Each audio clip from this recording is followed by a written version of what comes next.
Hi, I'm Mariah. Welcome to my channel, and today I'm going to be doing my March wrap-up. I read 14 books this month, which is a little more than my 10 last month, so I'm doing pretty good. I only read 2 physical books out of the 14 books that I read this month. The rest were either on Kindle or Libby.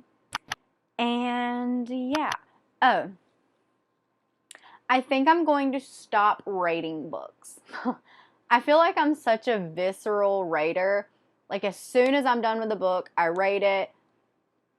But, like, I'll rate something 5 stars, and then a couple weeks later, I can't remember what it's about. But I rated it 5 stars because when I closed it, I was like, oh my God, this is the best book I've ever read. I love this so much. But then I'll rate something 2 or 3 stars, and then a couple weeks later, I'll actually still remember everything from that book, but I hated it so much. So I don't know. I think unless it's a 1 or a 5 star, definitively, I'm just going to stop rating them because it's just easier for me. So yeah. So I'm going to start with my 2 physical books, and I'm just going to get the worst thing ever in the world out of the way first. And that's The Maid by Nita Prose. Honestly, garbage. It's a dumpster fire. It doesn't deserve to be on shelves. Nobody needs to read this. It's disgusting. I'm not sure that author has ever seen, been around, known an autistic person in her life. It's just gross. So I'm not even going to tell you what it's about. It's disgusting. It's going in a free library. I hope they enjoy my annotations.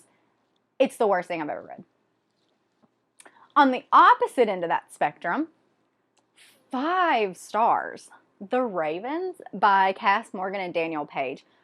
The vibes, the witchiness, I loved everything about this book. It's set in Savannah, Georgia, which, if you know me, Savannah is one of my top places ever. I love that place. So this is about 2 girls who are in college, and at this college, there is a very elite, prestigious sorority called the Ravens, and it's a group only for witches. And one of them is already a member of the Ravens, and one of them is not yet. And it's dual POV, so you follow both of them, and I don't know why I loved this book so much, but I loved it so much. I listened to it on Libby because it was automatically available. I didn't have to wait for it. So I listened to it and then immediately went and bought the physical copy. And now I need to read the sequel. The vibes, man, the vibes. So good. Next, I listened to The Guest List by Lucy Foley, and it was okay. So The Guest List is about this couple who they're both kind of in the spotlight. I think one is a news anchor and the other runs this online company, I think. Anyways, and they're getting married at this exclusive, secluded island that nobody has ever rented out before. Some tragic things have happened on the island. Yeah, so you just follow them getting married on this island. I just felt like this book didn't know what it wanted to be. It started out like it wanted to be a murder mystery, but then it wanted to be this haunted island story. But then it also wanted to be this piece of shit guy who gets what's coming to him. Like, pick a plot and also don't start plot points in the middle of the book and never resolve them. Because she did that a lot. So, yeah. It was okay. Honestly, if you're going to listen to this book and it sounds interesting to you, it's probably by me telling you about it. It doesn't sound interesting to you. Read the Goodreads. But I would listen to the audiobook because, one, I'm a basic bitch. It was an English accent, and I love narrators with an English accent. I just do. I love it. And it was a full cast narration. So I also love when audiobooks are full cast. So if if you do want to listen to it, I would listen to it, not read it physically. So next is Cersei by Madeline Miller. And going into this book, I feel like I'm losing my voice. Going into this book, there goes again. Why? Going into this book, I don't know anything about Greek mythology. The only other Greek mythology book I've read was Song of Achilles by also Madeline Miller last year. And I also really enjoyed that. But anyways, I didn't even know Cersei was an actual goddess. The only time I've ever heard Cersei was Game of Thrones, which, what a bad bitch. So yeah, Cersei is the daughter of the sun god Helios, and she is considered like the lowest of the low god. Nobody cares for her, really. She gets banished, exiled to this middle of nowhere. Why is my voice doing this to me? Why are you doing this to me right now? Oh! She gets excommunicated to this island, and the whole thing is just her figuring out herself and learning that she doesn't have to be like she spent all her life in the halls with her father trying to be the best person that she could be, and in the end it really didn't matter because they banished her anyways. So it was like out of spite she was going to be a bad bitch, and she was, and I don't know, I really enjoyed it. I want to get the physical copy of this as well. I kind of want to get the two. There's a really, really pretty copy of both of these books that I want. So, I would like those. Next is another book that I was just kind of like, okay, I don't get it, but I know a lot of people love it. And it was The Deep by Nick Cutter. I went into this because it said Mariana Trench. And if you know me,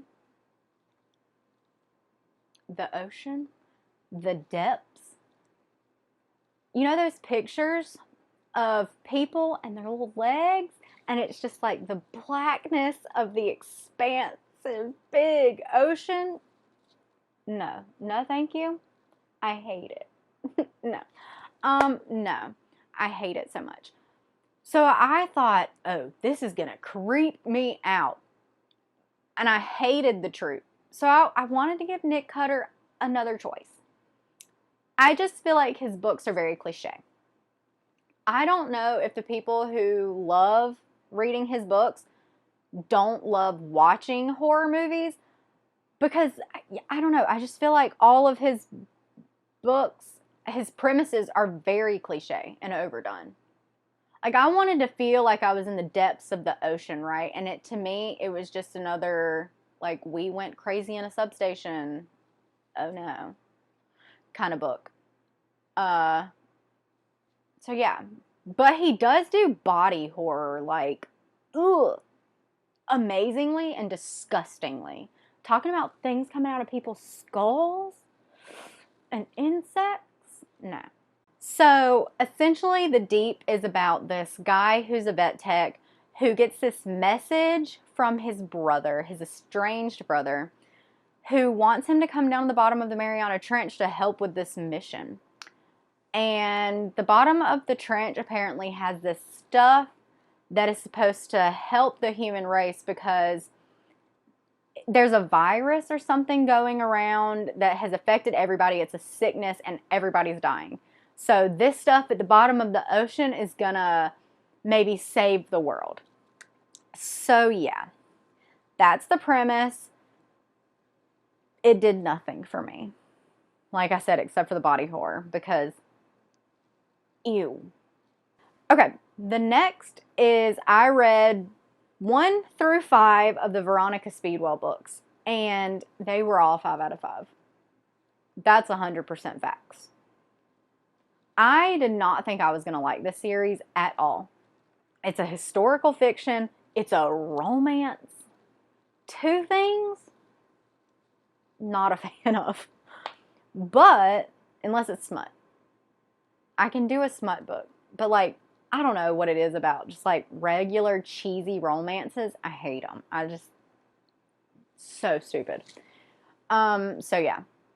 But this, I don't know what it is about the way that she writes this book, the story, I don't know, but I'm here. I'm here for Veronica and Stoker. I'm here for that romance. I'm here for the mystery in it. The mystery is good. I love this book. So yeah, every single one of these books is about Veronica and Stoker who are going out into the world. They are, what are they? Natural historians? Is that technically what they are? They take specimens and bring them back to life. That's a natural historian, right?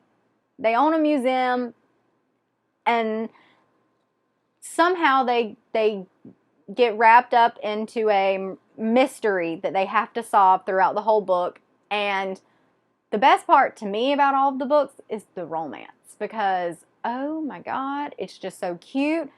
And I'm, like I said, really not for romance, but I'm really not for a slow burn. And you want a slow burn, good god.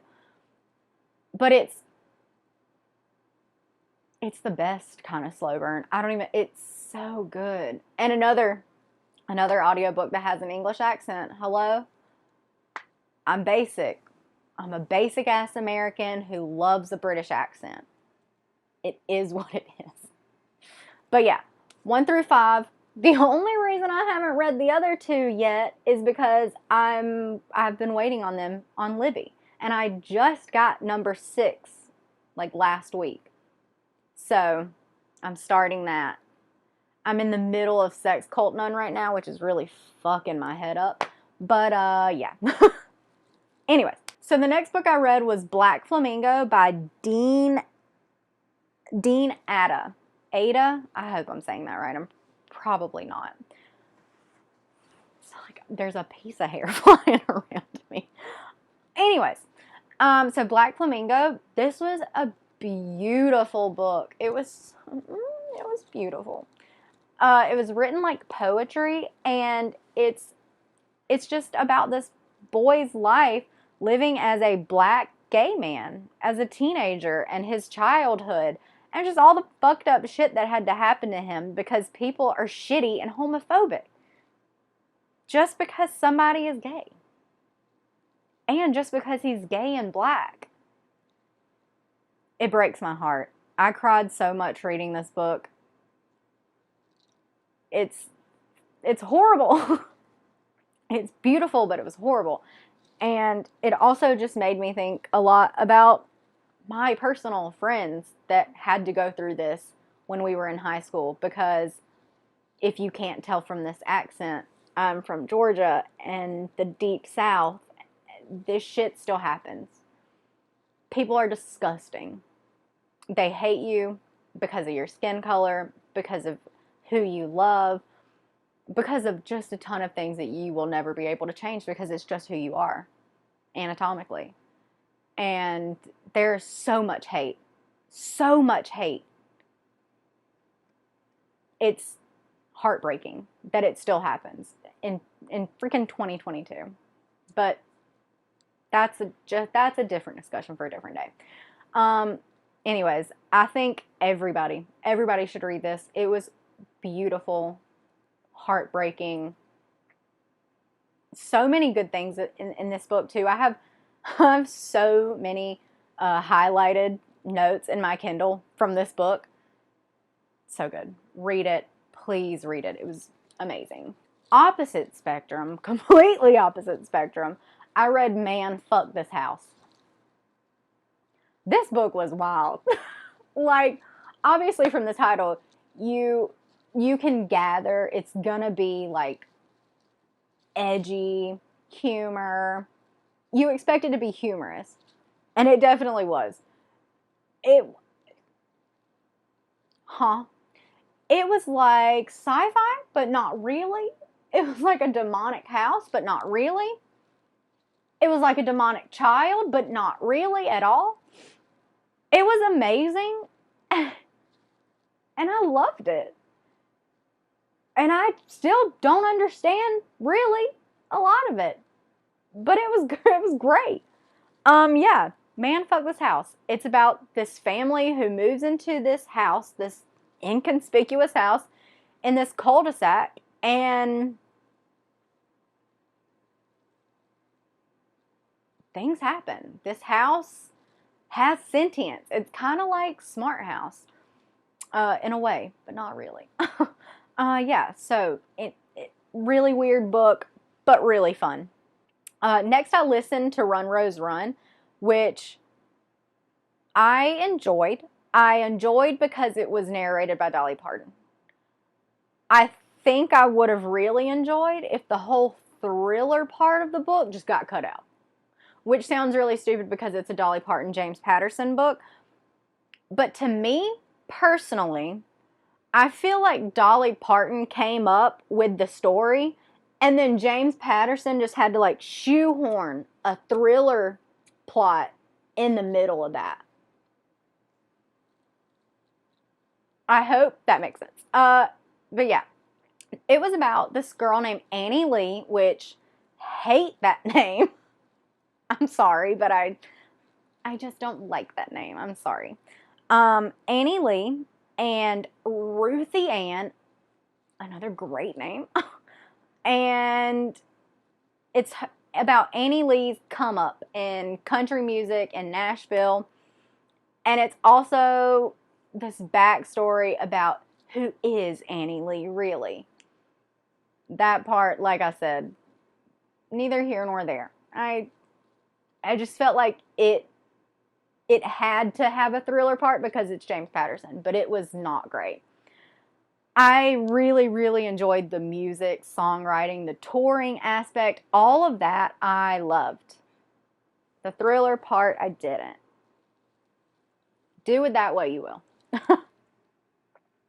All right, and the last book that I read this month was This Thing Between Us by Gus Moreno. This book kind of messed me up.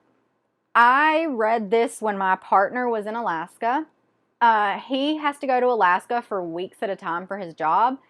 And of course I decided to read this book during that. This is about this guy who his fiance died.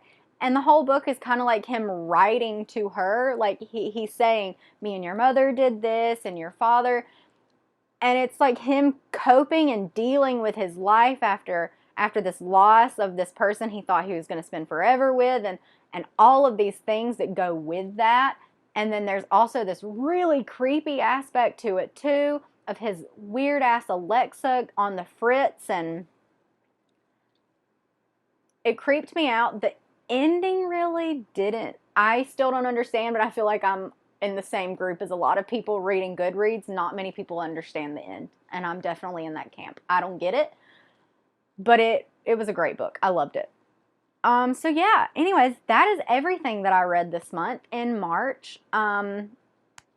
Really happy. I loved pretty much everything, so that's great. Yeah, so anyways, I really hope that you enjoyed this. If you did, please give me a thumbs up and subscribe. I would really appreciate you being here. And I hope you have a great day, night, or whatever time it is when you're watching. Bye!